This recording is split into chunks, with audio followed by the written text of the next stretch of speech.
En la clase de hoy vamos a discutir las reacciones químicas más importantes que involucran a los cationes y aniones que forman parte de nuestras disciplinas.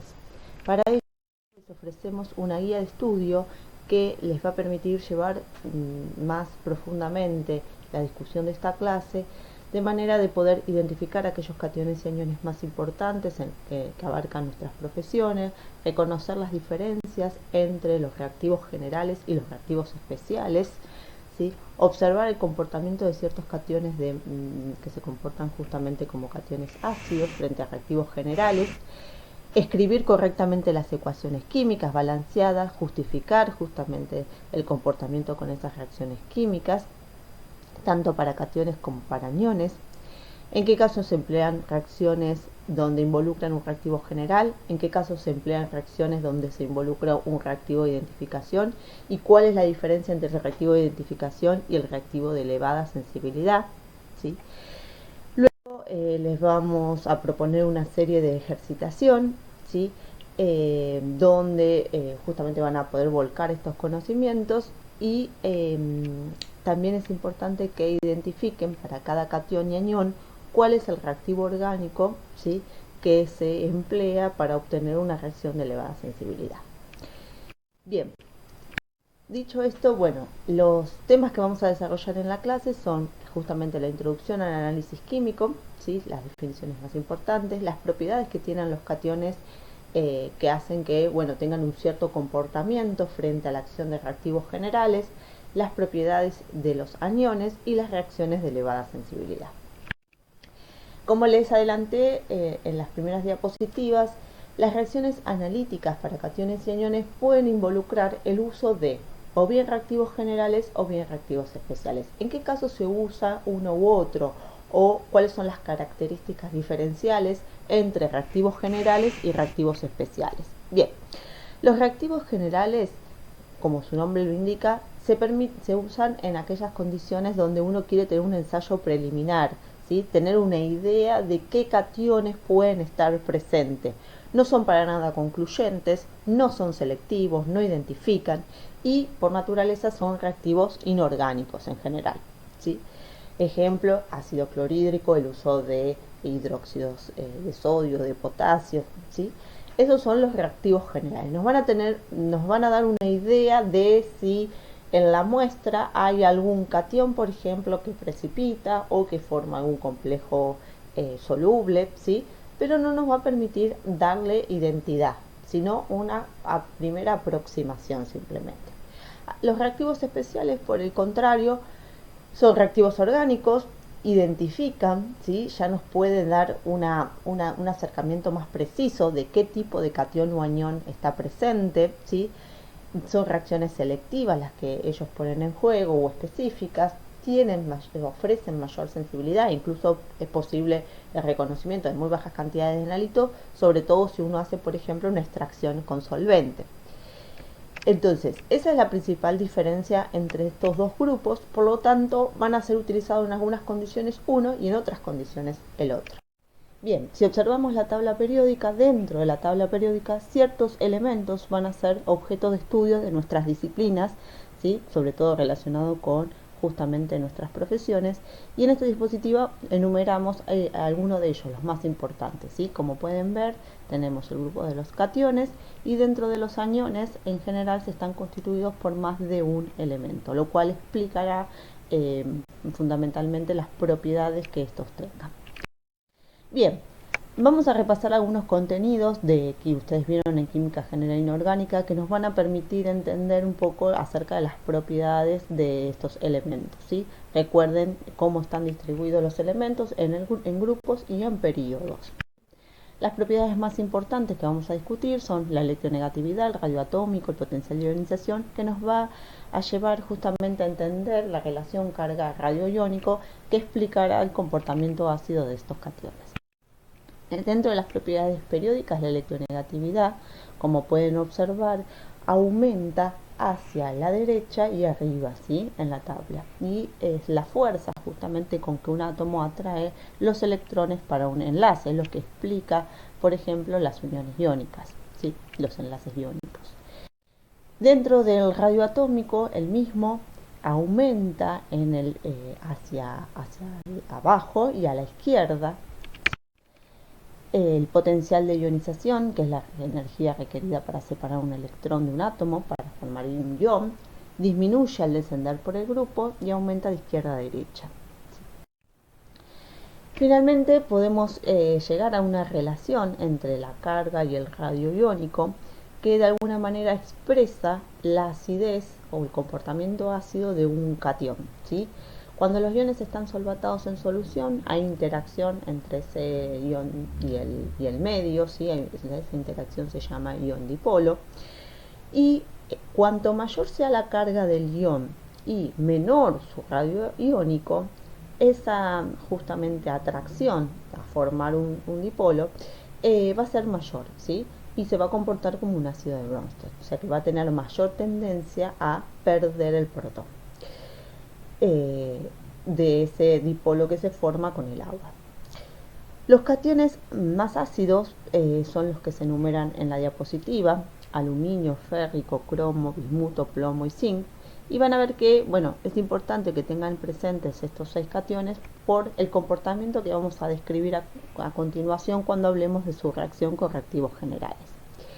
Entonces, cuanto mayor sea la carga del ion, ¿sí? Vemos que en su mayoría son cationes trivalentes, y menor su radio iónico, eso va a hacer que tenga mayor la fuerza del ion dipolo y por lo tanto ese protón que forma justamente esa unión del protón del agua va a ser más débil y va a tener más tendencia a justamente a liberarse como un protón ácido.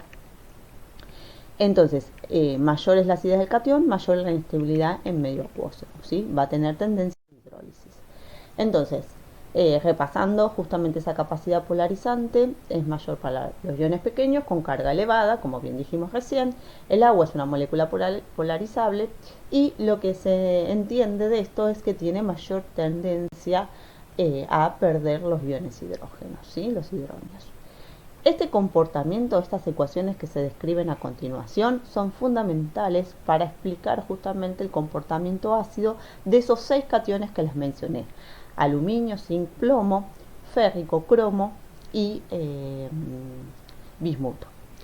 Bien, entonces esa acidez va a hacer que en un medio acuoso, ¿sí?, sea inestable justamente el catión y tenga tendencia a precipitar.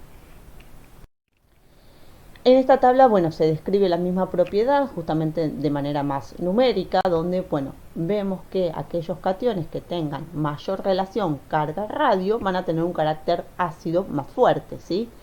Mientras, por lo tanto, solo van a ser estables en un medio ácido. Bien, en este gráfico se representa lo mismo que veníamos discutiendo, ¿sí?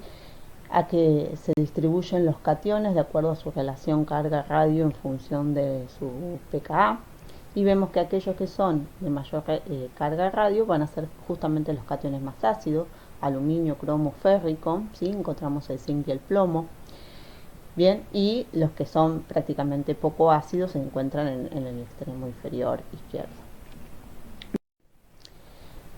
Entonces, comenzando puntualmente con el análisis de cationes, sabemos que lo primero que uno tiene que hacer cuando tiene una muestra es enfrentarse a los ensayos preliminares. Esos ensayos preliminares básicamente apuntan a observar la muestra, evaluar sus caracteres organolépticos, o sea, su color, su aspecto, si tiene olor, ¿sí?, si se ve algún insoluble.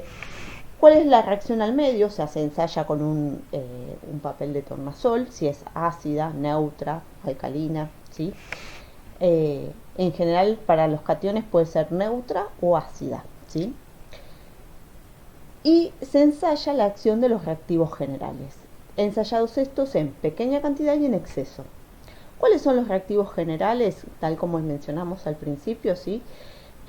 Los que se usan son hidróxido de sodio o de potasio, amoníaco, carbonato de sodio o de potasio, cianuro de potasio, ácido clorhídrico, ácido sulfúrico. Estos se ensayan en orden, ¿sí?, cada uno sobre una muestra, una porción de la muestra, y se observa si hay o no cambios, si aparece un precipitado, si hay disolución total o parcial de ese precipitado, si se forma, si cambia de color, ¿sí? Esas observaciones nos van a dar indicio de qué es lo que está pasando. Entonces, lo que vamos a hacer a continuación es analizar el comportamiento de este conjunto de cationes que presentamos en las diapositivas anteriores frente a cada uno de estos reactivos generales, para que cuando se ensayen uno pueda entender, ¿sí?, si observa un precipitado, a qué grupo de cationes nos podemos ya enfocar, ¿sí?, y cuál grupo de cationes podemos descartar, dependiendo del comportamiento que tenga frente a ese reactivo general en poca cantidad o en exceso, ¿sí?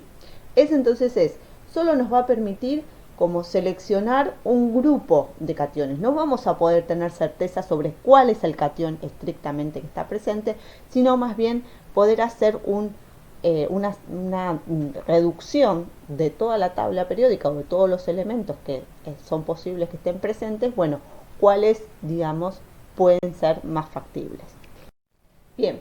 Dentro de los reactivos generales, entonces vamos a comenzar con el análisis del comportamiento de las bases fuertes, hidróxido de sodio de potasio, frente a los cationes. Como son electrolitos fuertes, ¿sí?, van a ver que su escritura involucra simples flechas, se disuelve totalmente, y estas bases fuertes no reaccionan ni con sodio ni con potasio. O sea, no reaccionan significa que no observamos ni precipitado, ni cambios de color, etc. Mientras que para calcio y bario sí se observa un ligero precipitado, ¿de acuerdo? Liberan gases, para el caso del amonio, justamente es lo que se libera es amoníaco por la neutralización de su acidez. Y hay un grupo de cationes que vamos a observar que el agregado de estos hidróxidos de sodio de potasio produce un precipitado, ¿sí?, un compuesto insoluble, aún en exceso de reactivo. Son el caso del magnesio, manganeso, ferroso férrico, bismuto, cobalto, níquel y cadmio. Fíjense en que es importante observar que aquí están resaltados el férrico y el bismuto. ¿Se acuerdan? En las diapositivas anteriores yo les mencioné 6 cationes, que eran los cationes más ácidos, que sí o sí deben escribirse con sus moléculas de hidratación. En el caso de cationes trivalentes con 6 agua, para los divalentes con 4 agua, ¿sí?, en su esfera de hidratación, y es importante que las ecuaciones químicas sí o sí involucren esas aguas para esos cationes, porque es lo que explica justamente su comportamiento. Entonces, para el caso, está ejemplificado acá el caso del férrico, y van a ver bien cómo se llega a la formación del precipitado de hidróxido férrico a partir del agregado de la base. La base entonces neutraliza la acidez de ese catión hasta dar el precipitado. De los otros cationes, que no son los cationes más ácidos, se puede escribir directamente el elemento, o sea, el cobalto, por ejemplo, más 2 hidróxidos, precipita hidróxido de cobalto, ¿sí? En el caso de los hidróxidos de magnesio, manganeso y ferroso, estos se disuelven en sales de amonio por un mecanismo ácido-base. Es suficiente entonces la acidez del amonio acá, o sea, de una sal, por ejemplo, cloruro de amonio, es suficiente esa acidez para solubilizarlos, porque son hidróxidos bastante solubles, ¿sí? Entonces, con un ácido muy débil como el cloruro de amonio es suficiente para lograr solubilizar este hidróxido. El mecanismo es ácido-base justamente por la neutralización de los hidróxidos con un ácido débil. En el caso de los otros 4 cationes más ácidos que formaban el grupo SD6 que habíamos mencionado hace un ratito, tenemos que su comportamiento es un poco más diferente. Precipitan como hidróxidos, pero son solubles en exceso de reactivos, ¿sí? Se comportan como anfóteros. Bien, es decir, observamos con muy poca cantidad o con un hidróxido de sodio muy diluido que se observa un ligero precipitado, pero ante el exceso del agregado de hidróxido, ese precipitado se solubiliza por formación de un complejo soluble, ¿sí? Entonces, este comportamiento se observa exclusivamente para estos 4 cationes. Fíjense de nuevo que son los cationes más ácidos, aquellos que escribíamos con las moléculas de agua. Sin embargo, de los 6, solo 4 de ellos tienen este comportamiento, ¿sí? Y aquí tienen la escritura de los complejos que se forman.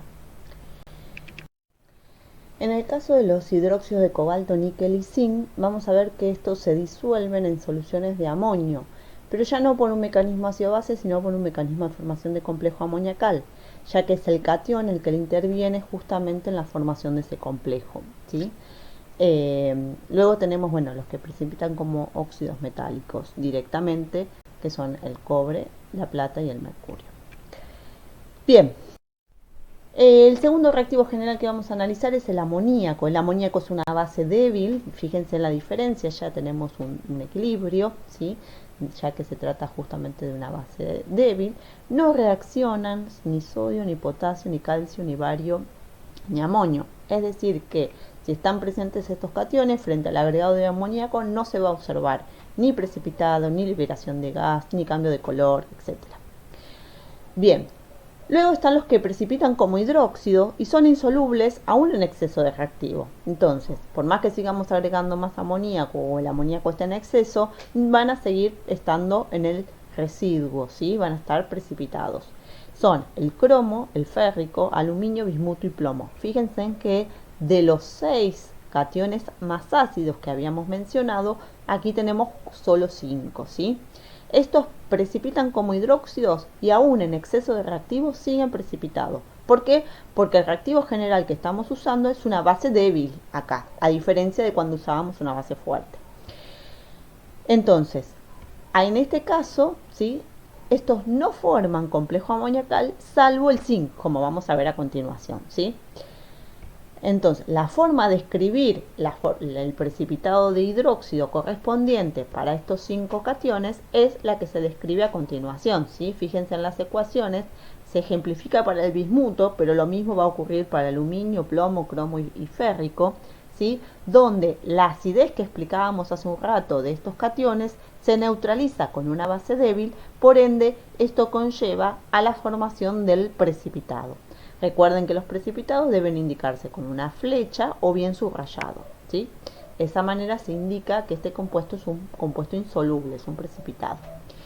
Bien, entonces de esta manera se escriben las ecuaciones completas para explicar el comportamiento frente a una base débil como amoníaco de estos cationes, que son los más ácidos, 5 de ellos, ¿sí?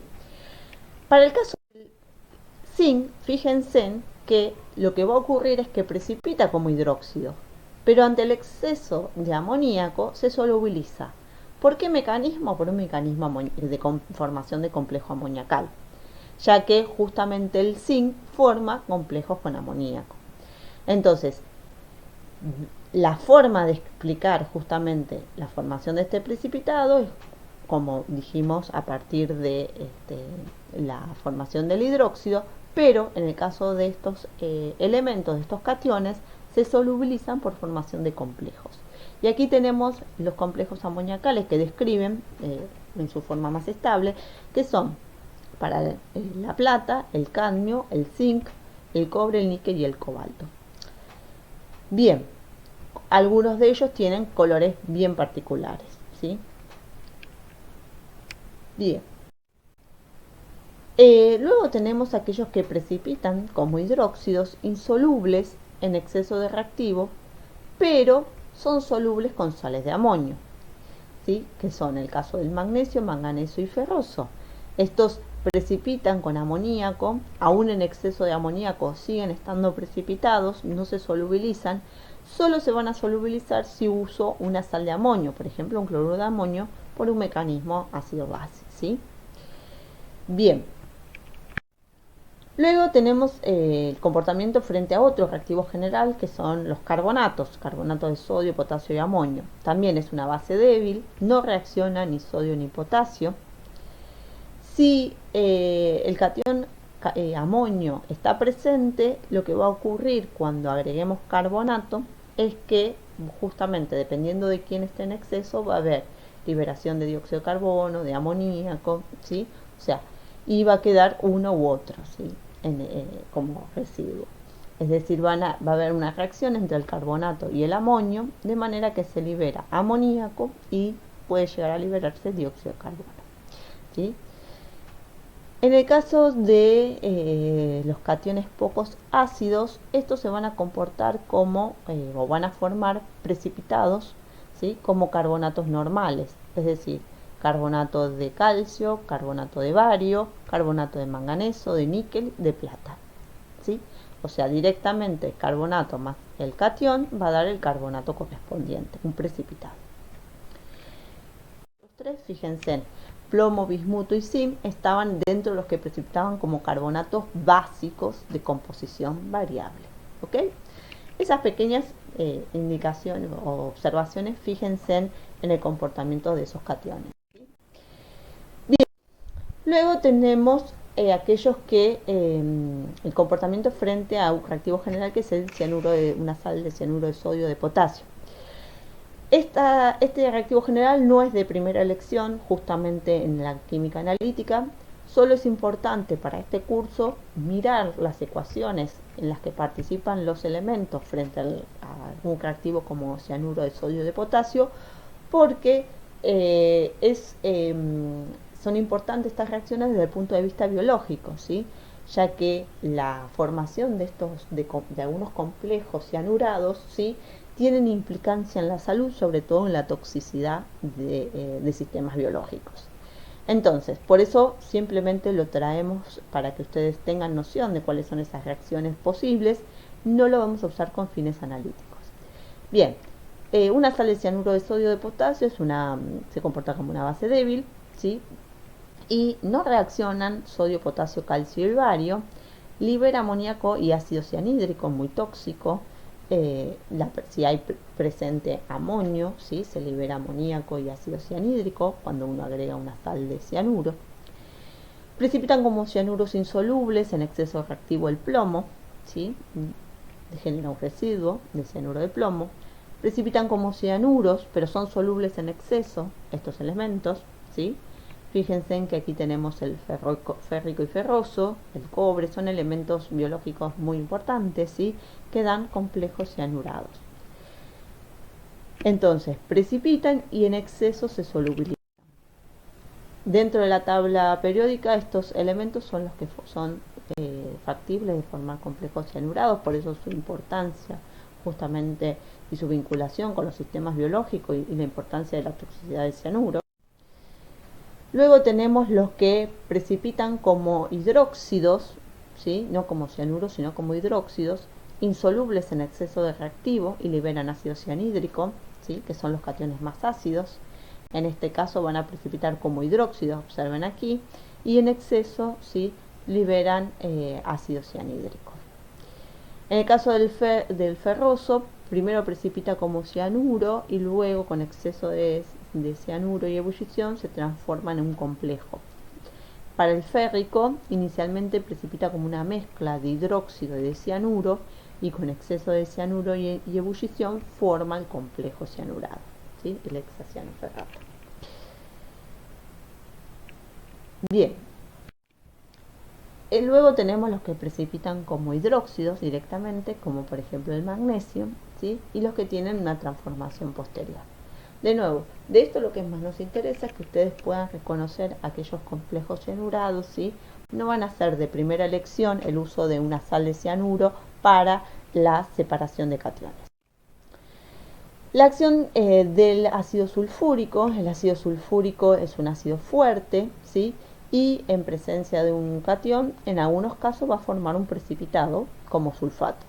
Los sulfatos más insolubles son el sulfato de bario y de plomo, y los que son parcialmente solubles de calcio y plata. ¿Qué quiere decir parcialmente soluble? Que no se va a lograr una separación completa, sino que parte va a quedar precipitado y parte va a quedar en solución. Mientras que los que no reaccionan son todos los que figuran en este cuadro. Entonces es importante a veces el uso de ácido sulfúrico justamente para separar algunos cationes en particular. Con ácido clorhídrico también tiene un comportamiento específico algunos cationes, como por ejemplo el plomo y la plata, que precipitan como cloruros, ¿sí?, de plomo y cloruro de plata, ¿sí?, mientras que los otros cationes no participan, no reaccionan. Entonces, ¿para qué nos sirve entender el comportamiento de los reactivos generales? Como dijimos al principio, no son específicos, es decir, no permite darle identidad y saber con certeza qué elemento tenemos en la muestra, sino que más bien nos va a permitir tener una noción de qué grupo o qué tipo de elementos pueden estar presentes en la muestra y a su vez nos va a permitir separar fracciones para un posterior análisis. Eso es el objetivo del uso de reactivos generales. Poder tener separado a los cationes, ¿sí? Para que cada uno después sobre esa fracción que separó trabaje. Y el segundo objetivo es poder tener una idea de un posible grupo de cationes presentes o qué cationes no están presentes. Si por ejemplo yo sospecho una muestra que tiene plata y agrego ácido clorhídrico y no observo ningún precipitado, claramente puedo decir que no hay plata o es muy probable que no haya cation plata, ¿sí? Entonces, pero eso porque, digamos, la constitución de la muestra es casi única, ¿sí? Ahora, si al agregar un hidróxido yo observo que se forma precipitado, un hidróxido de sodio, por ejemplo, no puedo concluir qué cation está presente, ¿sí? Puedo decir en tal caso, bueno, cuáles son los cationes posibles, o si claramente se observa que precipita y ante el exceso se solubiliza, bueno, puedo sospechar ya la presencia de algún cation anfótero, ¿sí? O sea, es intuitivo, o sea, nos va a acercar un poco más a descubrir el problema, pero no va a ser del todo concluyente. Eso es en la utilización del reactivo general para entender la posible composición de la muestra. Por eso es un ensayo preliminar, es un primer ensayo de acercamiento a la composición de la muestra. Luego, para lo que es la cuestión de separar, sí es útil porque justamente nosotros para poder hacer reacciones de identificación después van a ver que necesitamos tener al catión aislado. Entonces, el uso del reactivo general para generar un precipitado que nos permita separar del sobrenadante es útil justamente para después ir como teniendo fraccionada la muestra en distintos tubos. Entonces, supongamos nosotros que tenemos tres elementos, ¿sí? Tres cationes presentes en la muestra. Uno va a usar reactivos generales para ir separando y teniendo en el precipitado uno de ellos y en el sobrenadante, por ejemplo, los otros dos, y luego aplicar nuevamente un reactivo general para separar estos dos. O bien podemos en el primer paso precipitar dos y dejar en el sobrenadante uno y luego trabajar sobre ese precipitado para volver a separarlos, ¿sí?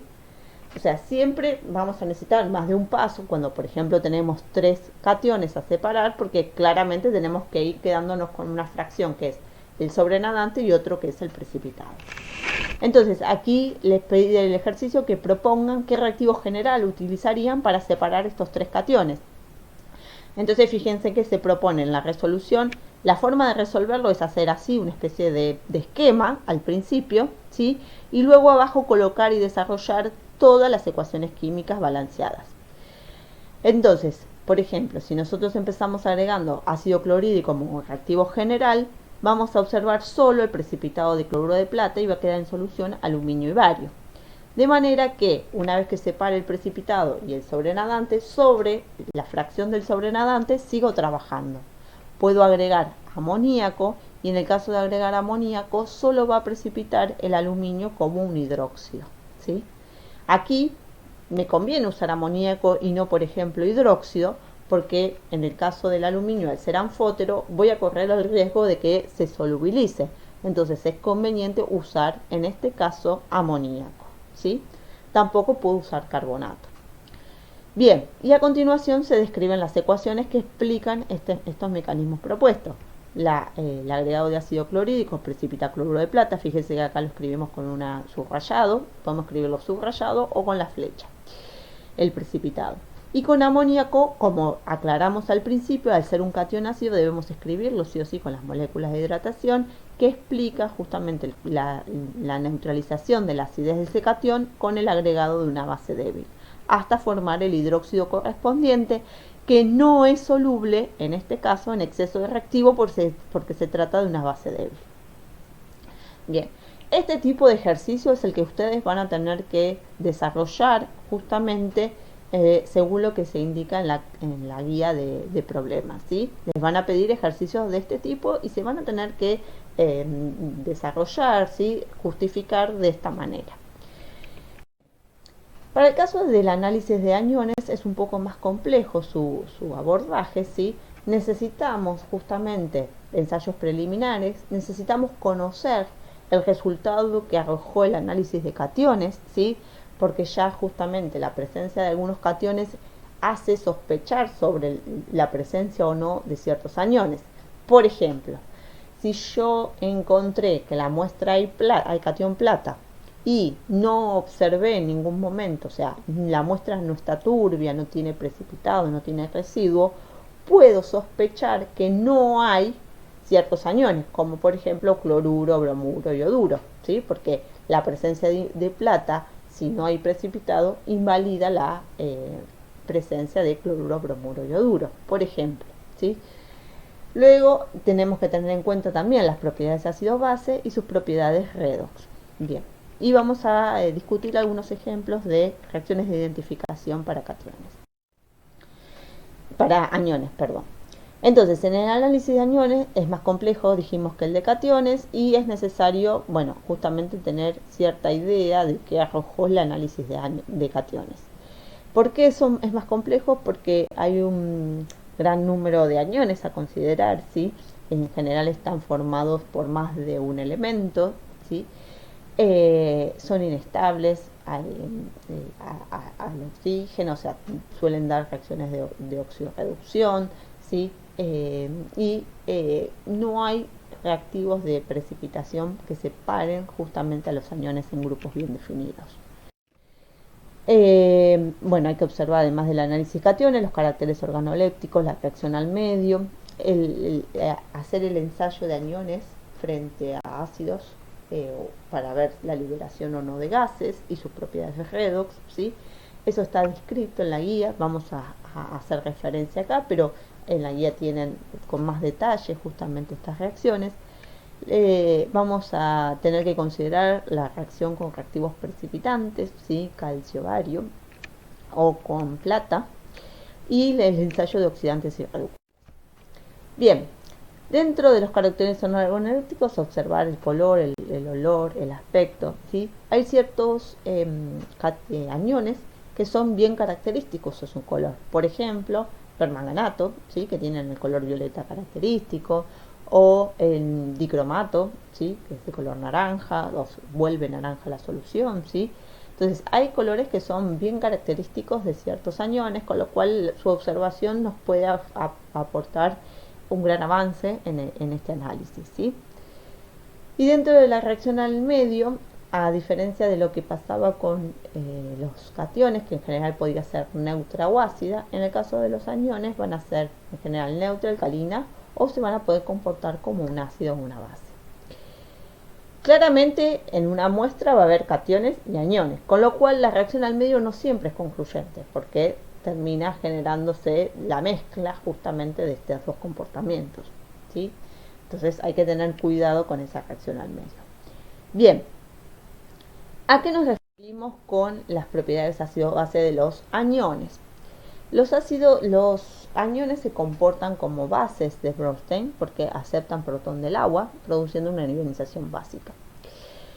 Los aniones provenientes de ácidos polipróticos, ¿sí? Van a tener un comportamiento que es necesario tener en cuenta en qué especie química estamos observando, ¿sí? O sea, cuando nosotros trabajamos con aniones provenientes de un ácido poliprótico, vamos a tener que observar qué especie química es la que estamos analizando. Ya que, por ejemplo, en el caso del sulfuro, ¿sí? El sulfuro solo tiene un comportamiento básico, no puede, digamos, tener otro comportamiento más que el tomar protón del agua, de manera que da una hidrólisis alcalina, ¿sí? Ahora, ¿qué pasa con, por ejemplo, el bicarbonato, el sulfito ácido, el sulfuro ácido, ¿sí?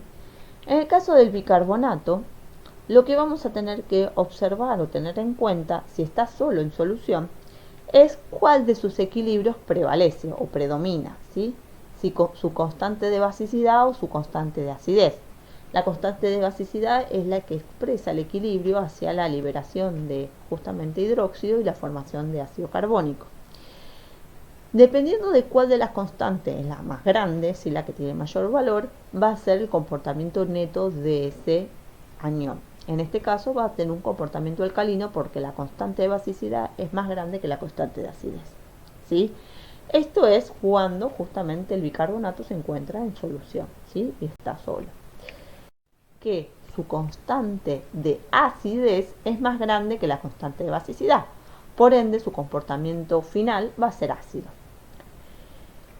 Ojo, porque el comportamiento va a depender frente a qué compuesto esté en solución. Si está frente a otro ácido más fuerte, él necesariamente se va a tener que comportar como una base, ¿sí? Pero si solo se encuentra presente este elemento, el sulfito ácido, por ejemplo, su comportamiento neto va a ser ácido. Otros aniones importantes que vamos a discutir bastante a lo largo del curso son los aniones provenientes del ácido fosfórico. El fosfato tribásico, que solo puede dar hidrólisis alcalina. El fosfato monoácido o dibásico, que va a tener un comportamiento predominante básico, ya que la constante de basicidad predomina sobre la de acidez. El fosfato diácido o monobásico, donde la constante de acidez predomina sobre la basicidad. Y el ácido fosfórico, que tiene una reacción al medio ácida, ¿sí? Estos dos del medio, el fosfato monoácido y el diácido, se van a comportar como anfolitos, es decir, que van a poder tener un comportamiento dual. Van a actuar como ácidos o bases. Obviamente predomina para el fosfato monoácido su basicidad, para el fosfato diácido su acidez, ¿sí? Pero dependiendo de frente a quién esté, puede cambiar este comportamiento. Dentro de los ensayos preliminares de aniones también mencionamos el agregado de ácidos que hacen que se liberen o no gases, ¿sí? En la guía de trabajo práctico tienen más desarrollado este tema, pero van a ver que hay algunos ejemplos interesantes, como bueno, aquellos donde no hay cambios, por lo tanto, digamos, ya nos restringe a un conjunto de aniones posible, y aquellos que se liberan gas frente al agregado de ácido sulfúrico y el gas tiene alguna característica particular. Por ejemplo, desprendimiento de burbujas de un gas incoloro, probable presencia de carbonatos, bicarbonatos. Si el gas es incoloro pero picante, pueden ser provenientes de dióxido de azufre, ¿sí? Si el gas tiene olor a almendras amargas, obviamente además de ser muy tóxico, es proveniente del ácido cianhídrico. Olor a vinagre, ácido acético, ¿sí? Cuando el gas tiene un color pardo, picante, ¿sí? Son derivados de óxido de nitrógeno. Un olor nauseabundo, típico olor a huevo podrido, ¿sí? Los gases provenientes del ácido sulfídrico. Un gas más amarillento, derivados de cloro, ¿sí? Un olor particular a lavandina, derivados de cloro o de hipoclorito, ¿sí? Entonces ciertos gases nos pueden dar indicio, siempre obviamente hay que trabajar en condiciones adecuadas de laboratorio, en campana, con protección personal, ¿sí? Con extractores, para evitar justamente poner en riesgo la salud, pero estos ensayos preliminares nos dan indicio de alguna posible presencia de gases.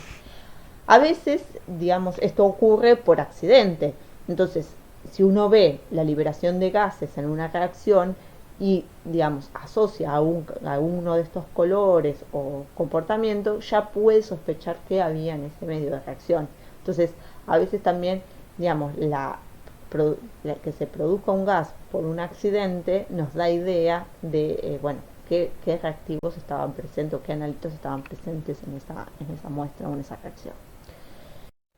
Bien, otro comportamiento que es necesario llevar adelante, ¿sí? O evaluar para tener un acercamiento a qué aniones están presentes en la muestra es la reacción con reactivos precipitantes. Y de acá tenemos dos grupos de reactivos precipitantes.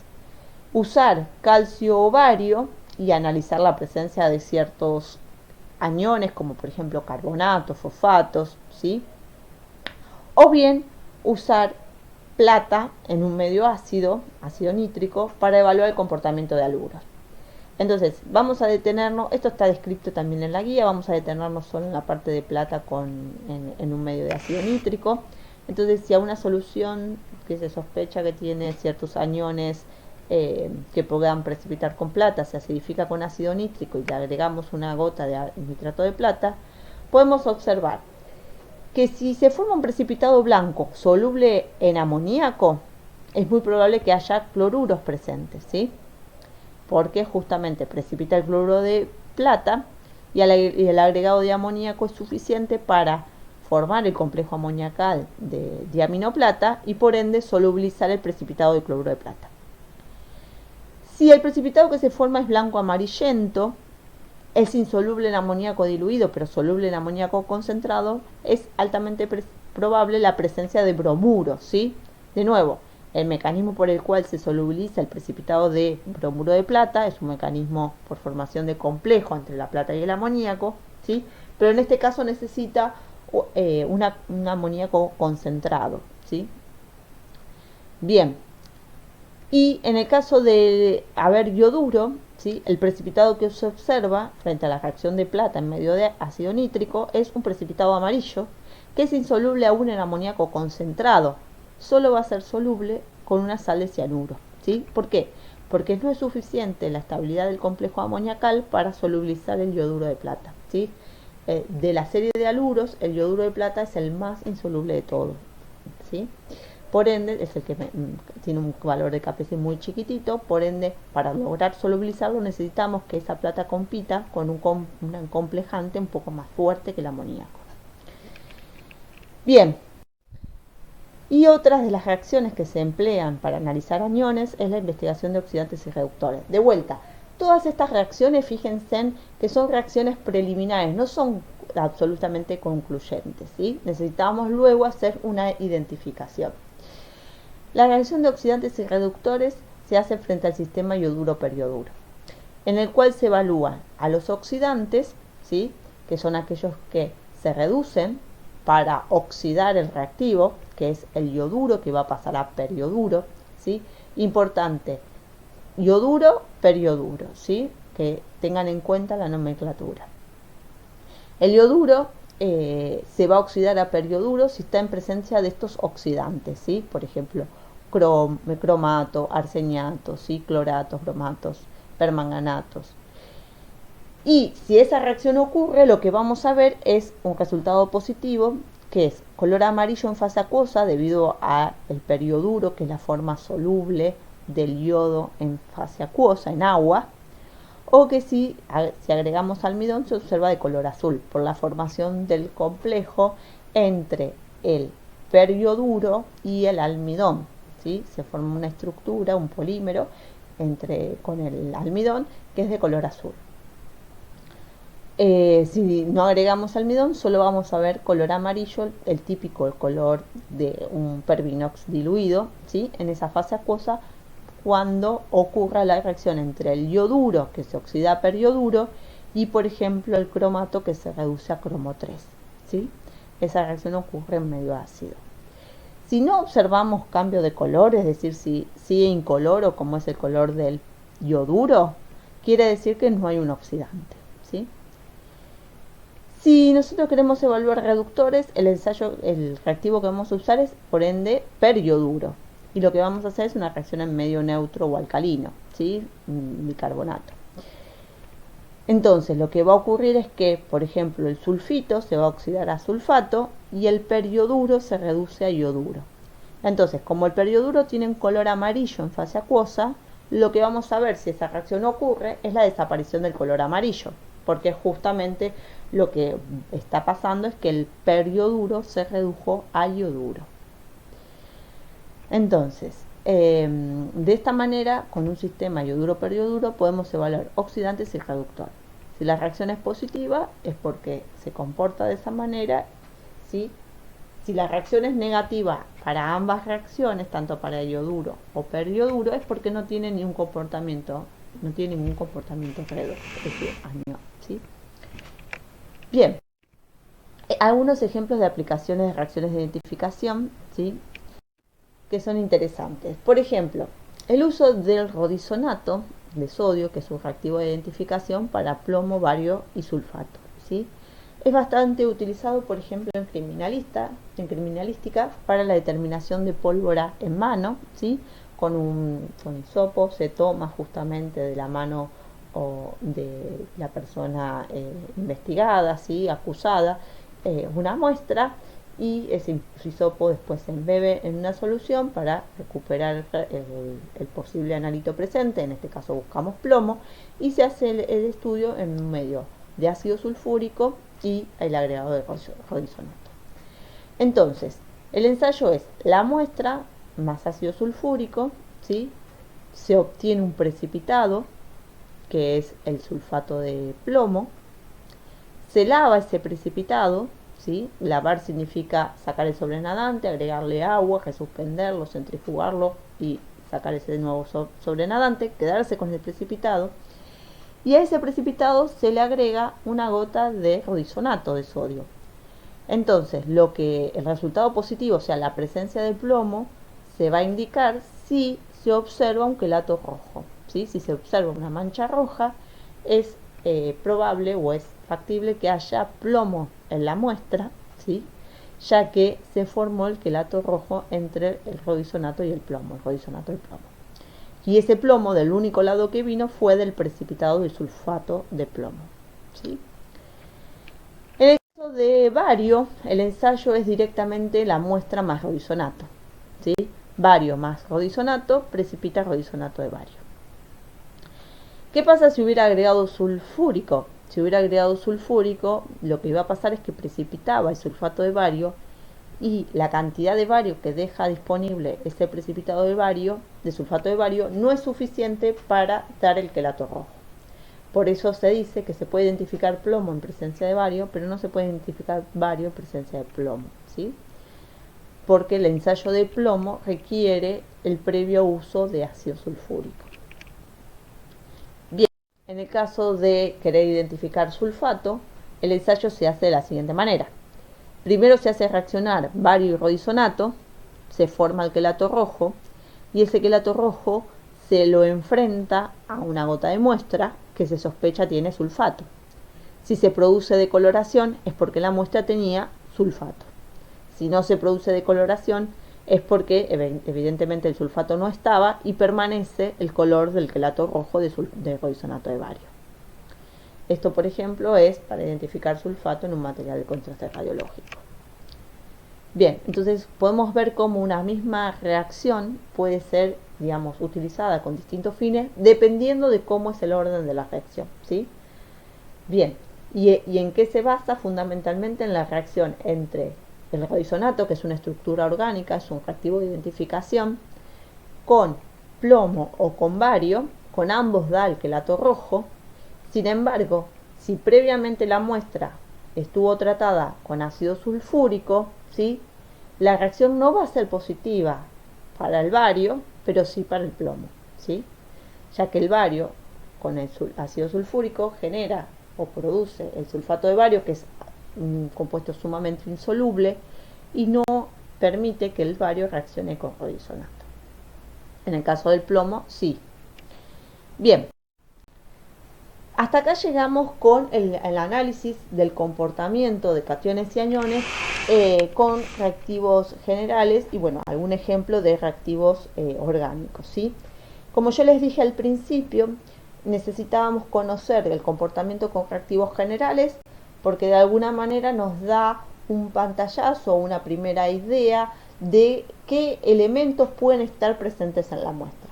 No son concluyentes, no nos dan identidad los reactivos generales, ¿sí? Simplemente nos permiten sospechar qué grupos de cationes o aniones pueden estar presentes, por ejemplo, para el reactivo general los cationes, para los ensayos preliminares como la reacción con ácidos, la reacción con oxidantes o con precipitantes para los aniones, nos permite tener como más acotado el grupo de cationes o aniones presentes en la muestra, pero no son concluyentes.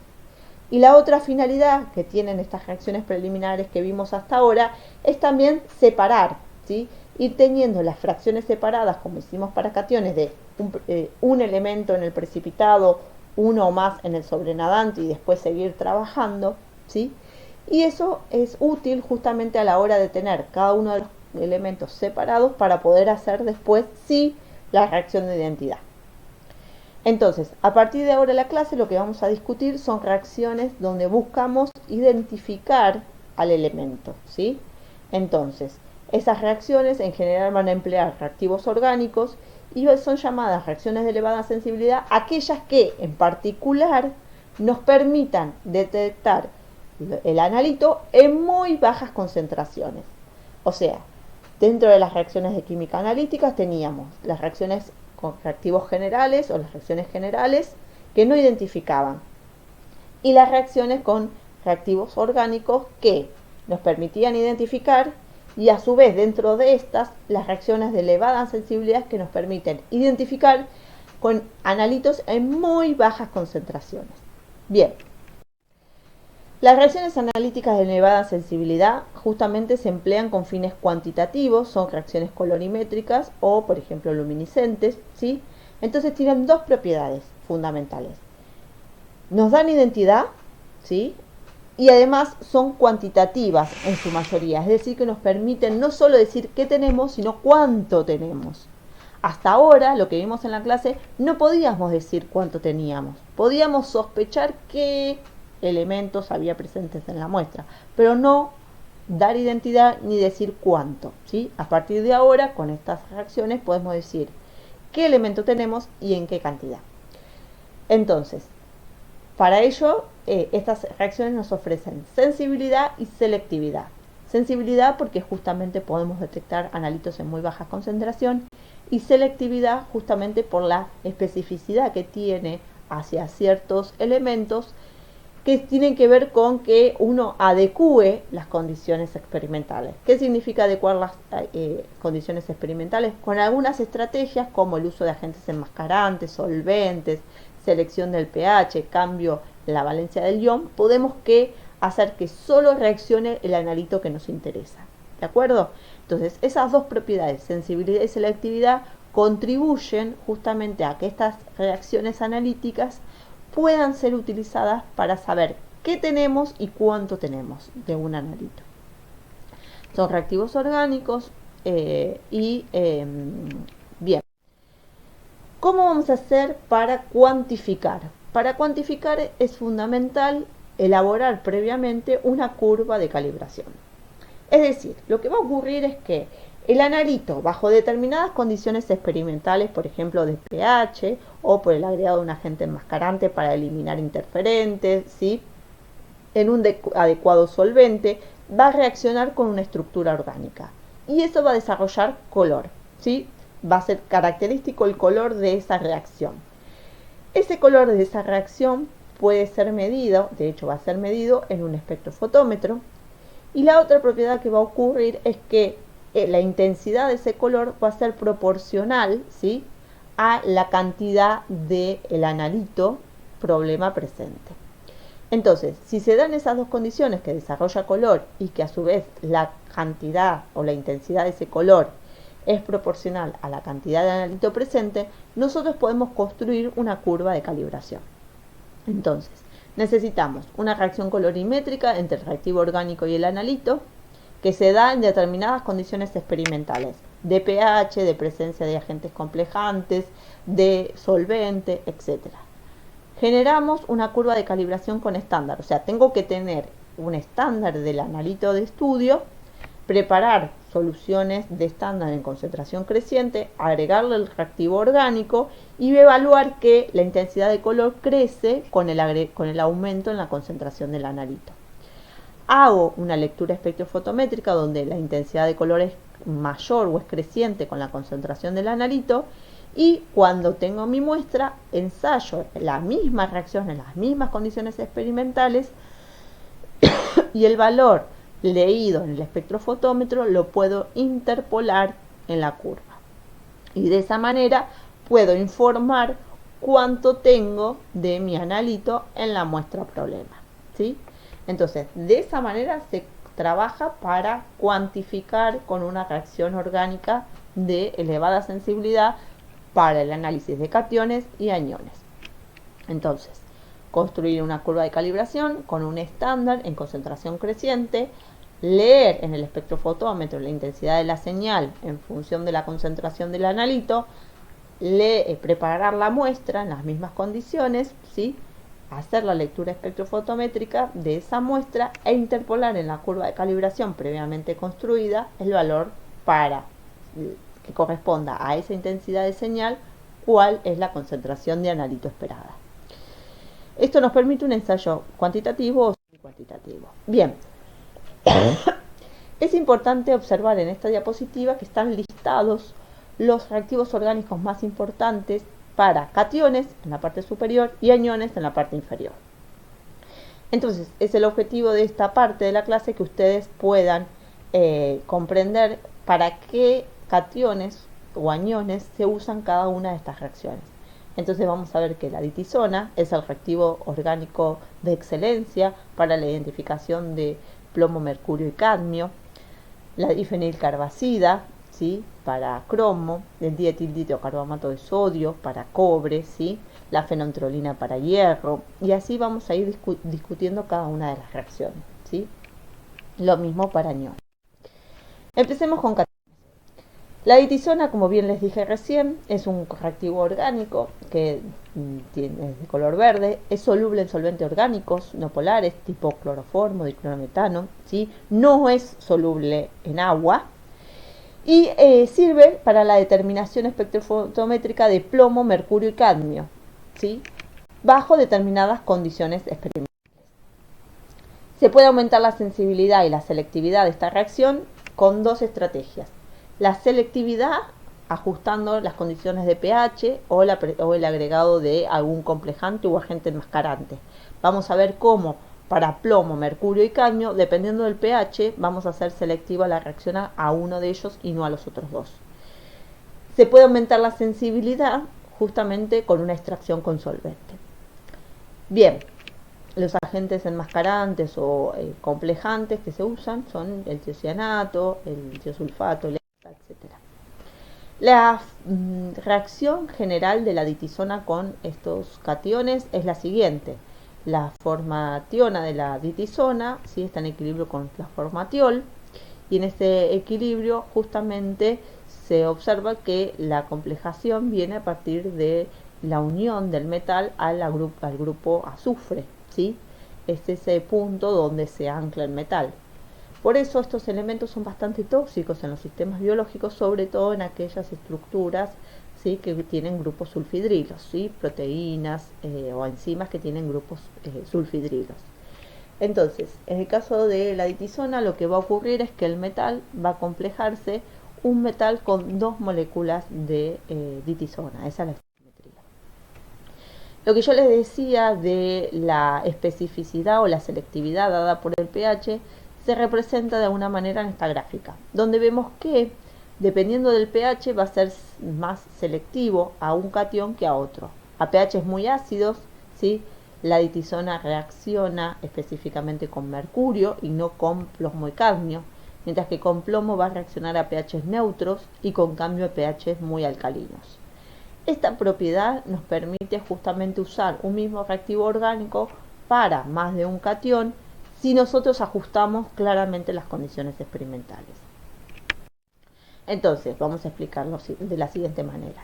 La ditisona con mercurio, el mercurio puede estar presente en muestras ambientales o en muestras de alimento o muestras biológicas, ¿sí? Y en general, bueno, puede ser, es necesario hacer un tratamiento de muestras, ¿sí? Si está en el aire, bueno, una recolección de mercurio en ese aire, o un tratamiento con permanganato y sulfúrico si se trata de una matriz orgánica donde hay que justamente eliminar esa matriz orgánica para hacer disponible el elemento, el mercurio en este caso. Entonces se trata con permanganato sulfúrico, luego se elimina el exceso de permanganato con hidroxilamina o ácida. Se lleva a cabo la reacción en un pH ácido, se agrega ETA para eliminar los complejantes, ¿sí?, los interferentes en realidad, ¿sí? Se agrega ditisona en un medio clorofórmico y se obtiene un quelato de color naranja en esa fase orgánica. Se lee a 492 nanómetros y se interpola en la curva de calibración si hemos hecho previamente una calibración con estándar. Entonces, la reacción es la que se describe como, digamos, más desarrollada de la que presentamos hace un ratito, 2 moléculas de ditisona por cada mercurio, se forma este quelato que es extraíble en fase orgánica de color naranja, por eso se lee a 492. Estamos trabajando a pH ácido. En el caso del plomo, ¿sí? El plomo se debe determinar con ditisona en pH neutro y se observa la formación de un quelato rojo, en este caso, en fase orgánica. Y se lee a 510 nanómetros. ¿Sí? De vuelta, aquí tienen la estructura, estamos trabajando a pH neutro, ¿sí? Y el quelato que se obtiene es un quelato de color rojo. Y en el caso del cadmio, ¿sí? Que es un elemento también altamente tóxico, como interfiere en plomo y mercurio, ¿sí? Lo que se hace es una extracción en pH neutro ligeramente alcalino y se obtiene en este caso un quelato de color rojo en la fase orgánica. Entonces vemos cómo, por ejemplo, existe kit para el ensayo semi-cuantitativo de metales pesados utilizando ditisona como reactivo. Dependiendo del elemento, ¿sí? Tenemos los distintos colores, cadmio, mercurio, plomo, ¿sí? Los distintos colores que hemos explicado hace un ratito. También hay para zinc y cobre. Y el ensayo obviamente va a necesitar requerir ajustar el pH, el agregado de algún agente complejante para eliminar interferentes, el agregado del reactivo ditisona en fase orgánica, justamente donde se desarrolla el color característico para cada catión. El segundo reactivo orgánico que teníamos en esa lista es la difenilcarbazida. La difenilcarbazida, si se observa en la estructura, es bastante similar a la ditisona, salvo por un detalle, ¿no? Que es, en vez de tener un azufre, tiene un oxígeno. Entonces, la difenilcarbazida, al oxidarse da difenilcarbazona, ¿sí? Que en su forma enólica, ¿sí? Está representada en la diapositiva. Lo que va a ser útil o se va a emplear la difenilcarbazida es para la determinación de cromo en aguas, ¿sí? Y lo que tiene que ocurrir es que el cromo primero tiene que estar todo en un único estado de oxidación. Para eso se trata previamente la muestra, se oxida en medio ácido para llevarlo todo a dicromato, ¿sí? Esto es fundamental. El primer paso es llevar la muestra todo a un único estado de oxidación, que en este caso va a ser la oxidación en medio ácido para llevarlo a dicromato. Luego se agrega el reactivo, la difenilcarbazida, ¿sí? Y lo que ocurre es que es necesario reducir, ¿sí? Dicromato a cromo 3 en presencia de este reactivo, ¿sí? De manera que se forma justamente la difenilcarbazona, que es el reactivo que quela al cromo, ¿sí? Dando un quelato de color violeta. Entonces, es fundamental que la reacción ocurra en medio de ácido sulfúrico.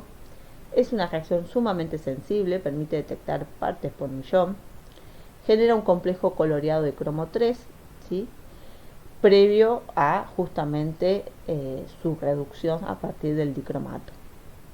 Esta reacción no puede hacerse directamente si hay cromo 3 y se hace en solución acuosa, no ocurre, ¿sí?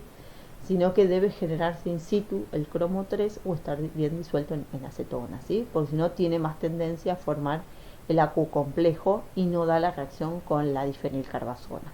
Por eso es importante que se reduzca o se genere el cromo 3 a partir de la reducción del dicromato, para que en presencia de la difenilcarbazida, ¿sí? Justamente se genere el quelato, ¿sí? Si no, el cromo tiene más tendencia a formar el acu complejo.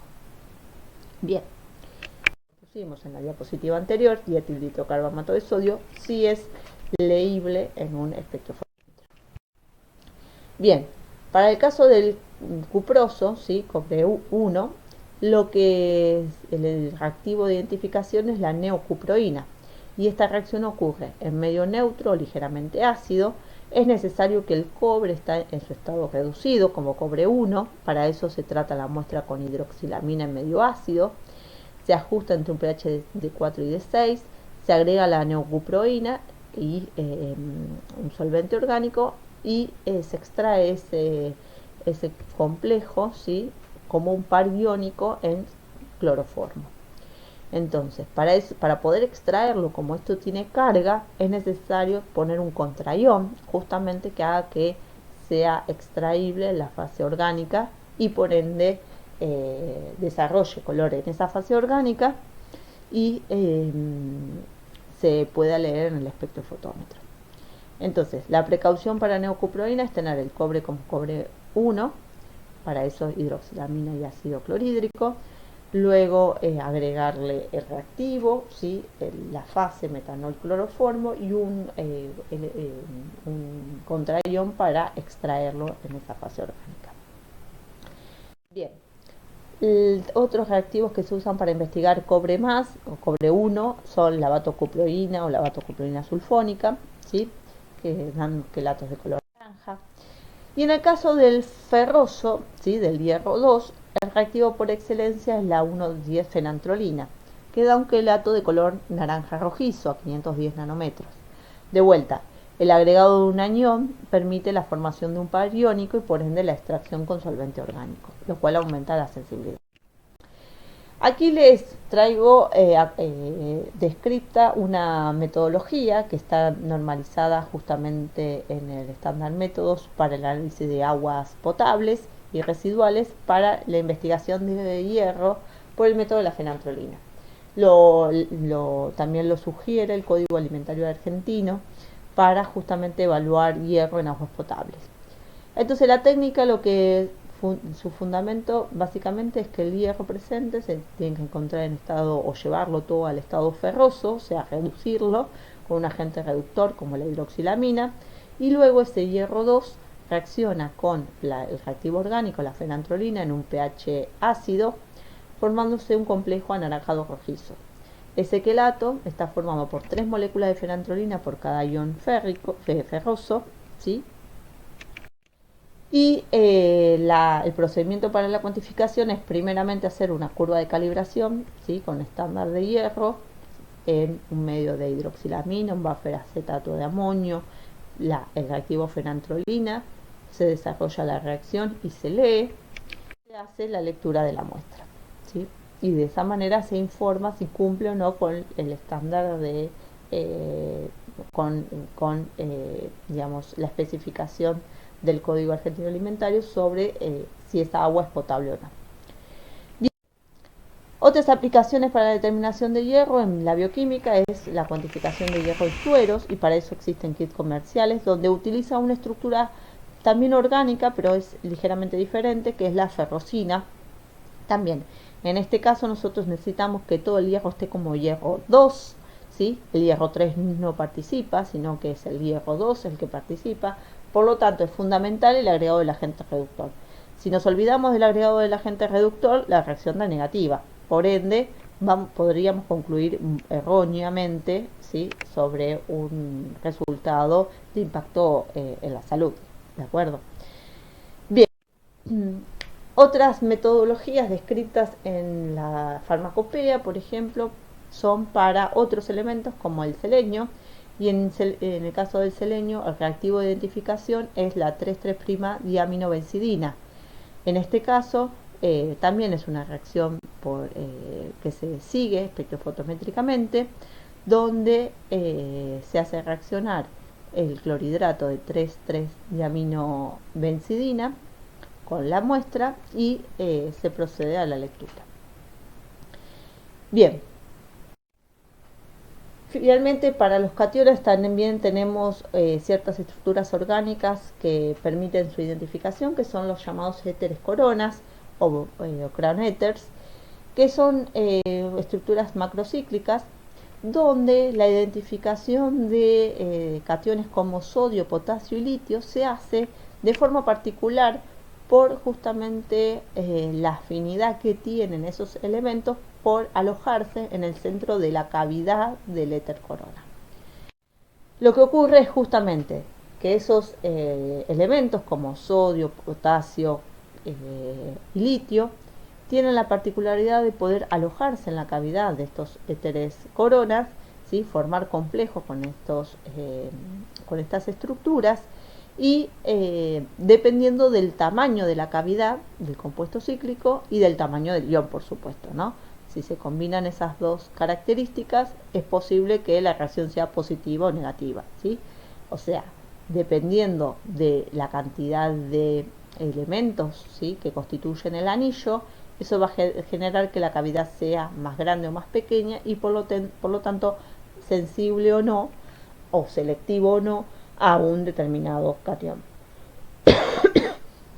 Bien, ese es el fundamento por el cual los éteres coronas identifican justamente o permiten la identificación de ciertos cationes, de acuerdo al tamaño de esa cavidad y al tamaño del yodo. Y las reacciones luminiscentes, sí, que son bastante conocidas, sobre todo en la criminalística, que son, por ejemplo, la reacción del luminol para determinar trazas de ferroso y cobre, ¿sí? Donde el luminol, bueno, es un compuesto químico que exhibe quimioluminiscencia emitiendo luz azul, y eso se usa bastante para ver, por ejemplo, rastros de sangre, ¿sí? O detectar cobre, hierro, cianuros en algunos sistemas o en unos ensayos biológicos, ¿sí? Básicamente lo que se observa es esa luminiscencia, ¿sí? Que se desarrolla en presencia de muy pocas cantidades de estos metales, ¿sí? Bien, para el caso de los aniones, los ensayos o las reacciones de identificación también tienen ciertas particularidades. ¿Se acuerdan en la lista que habíamos dado al principio de esta parte, de esta segunda parte? Teníamos listados los reactivos orgánicos para cationes y los reactivos orgánicos para aniones. En el caso de los aniones, vamos a ver que existen ciertos aniones que tienen propiedades oxidantes, algunos son reductores y otros son neutros en su comportamiento redox, ¿sí?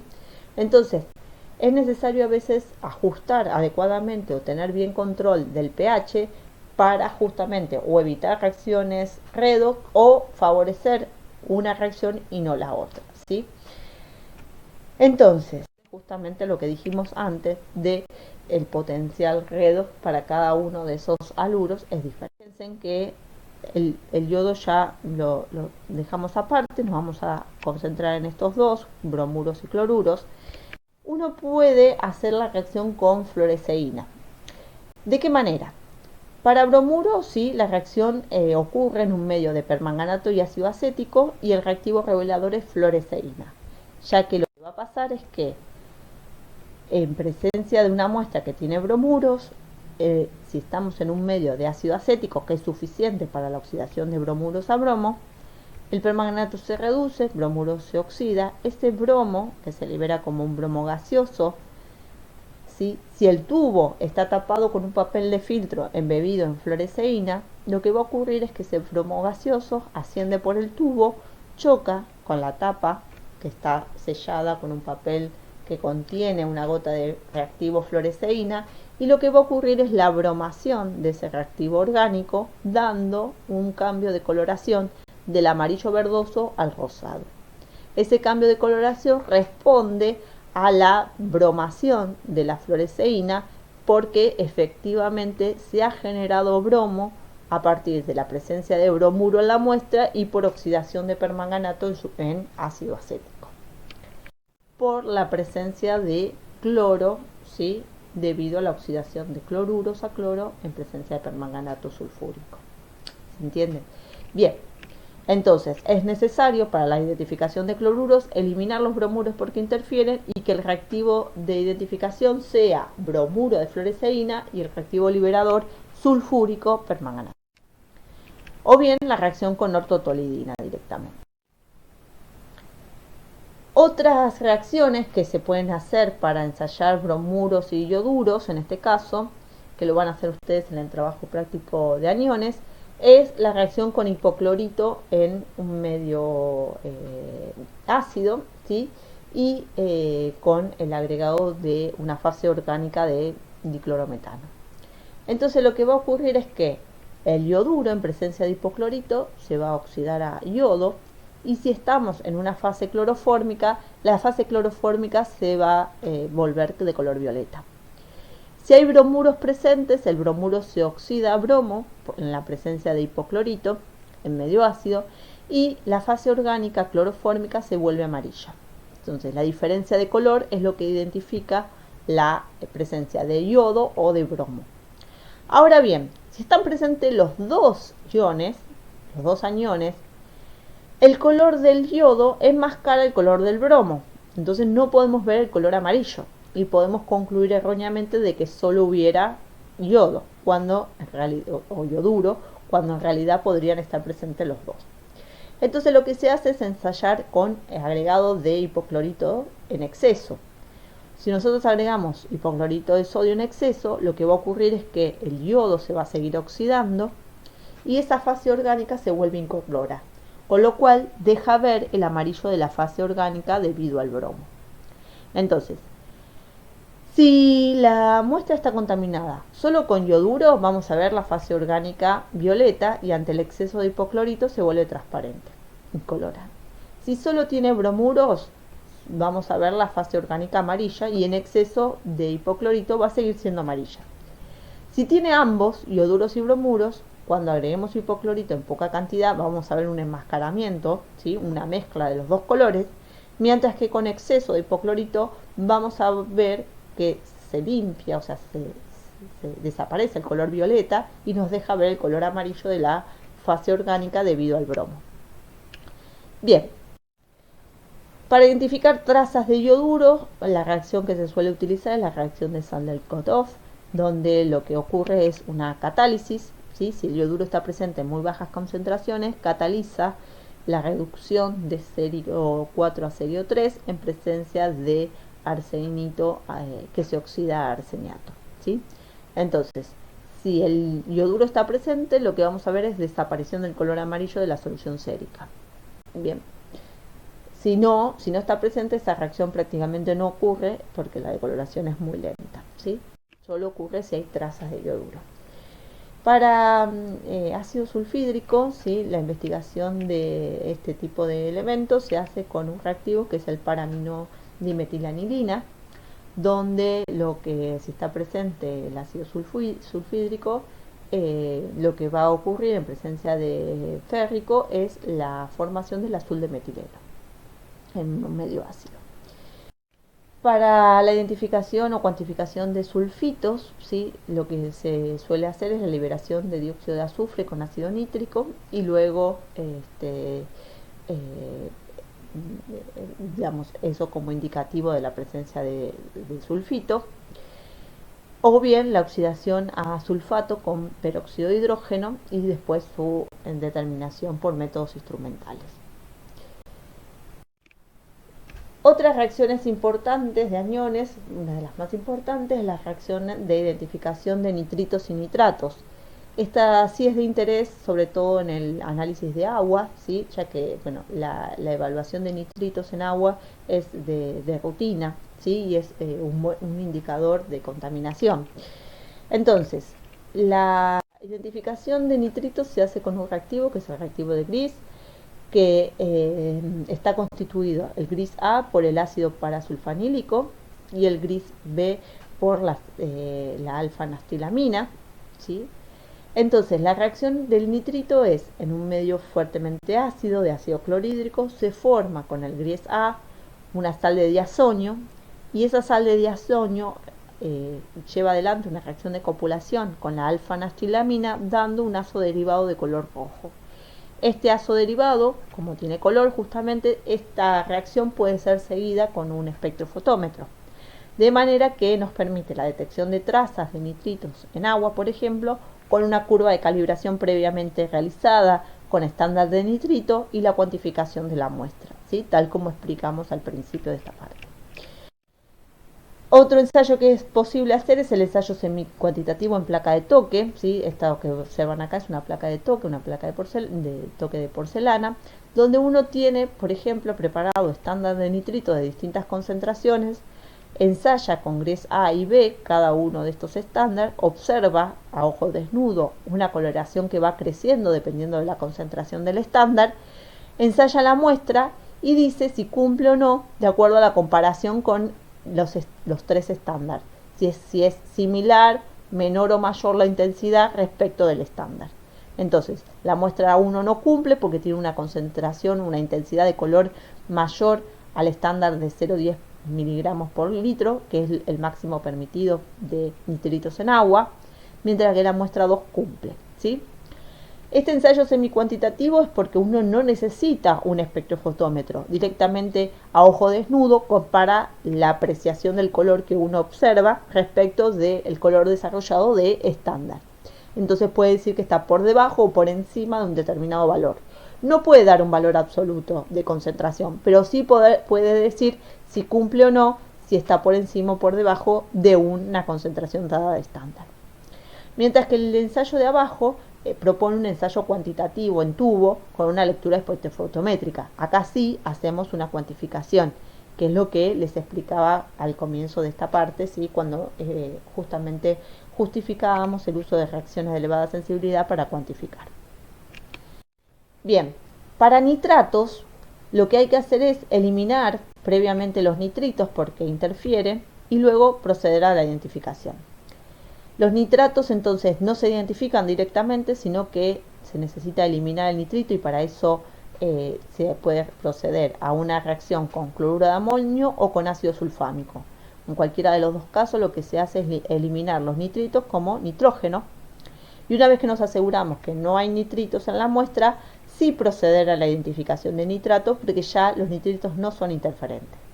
Entonces, para identificar nitratos, el más recomendable es la reacción en medio acético con zinc para liberar o generar a partir de nitratos nitritos y estos nitritos hacer la reacción con Gries, ¿sí? O sea, la reacción que describimos para nitritos, ¿sí? Si nosotros los nitratos los reducimos con zinc en medio acético. O bien, lo que se puede trabajar es un medio más fuertemente alcalino, con zinc o aluminio, y en este caso lo que se libera es amoníaco, ¿sí? Lo reducimos el nitrato hasta amoníaco, es más fuerte esta reducción, y ese amoníaco luego hacer una identificación con Nessler. Pero la recomendada para cuantificar es la opción 2. Bien, y por último tenemos la identificación de ferroso con cianuro, dando el complejo llamado azul de Prusia, el ferrocianuro férrico, ¿sí? O bien con tiocianato para el férrico, que estos sí van a ser bastante en el trabajo práctico, que es este complejo rojo característico de tiocianato férrico, soluble en agua. Bien, entonces, recapitulando todo lo que vimos en esta clase, es importante tener en cuenta en el análisis de cationes y aniones las reacciones preliminares, ¿sí?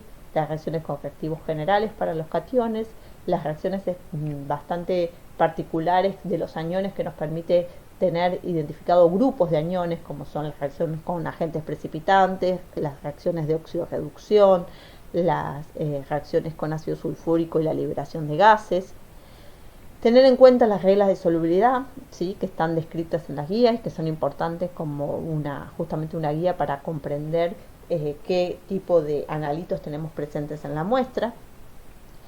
Y las reacciones de identificación que vimos en esta segunda parte con los reactivos orgánicos, pudiendo justamente identificar cada estructura orgánica con qué elemento participa o identifica y cuáles son las condiciones experimentales de cada reacción para poder aplicarse. Bien, entonces, finalmente la bibliografía y recuerden que tienen que hacer las actividades que corresponden a la discusión teórica y las actividades correspondientes a la parte práctica que están en la guía de problemas, ¿sí? Les pedimos que avancen con estos ejercicios, que no se atrasen, porque son importantes justamente para poder llegar mejor a los exámenes. Bueno, cualquier duda lo pueden consultar a sus docentes en el trabajo práctico, ¿sí? O a través de las clases de los lunes, ¿sí? Bueno,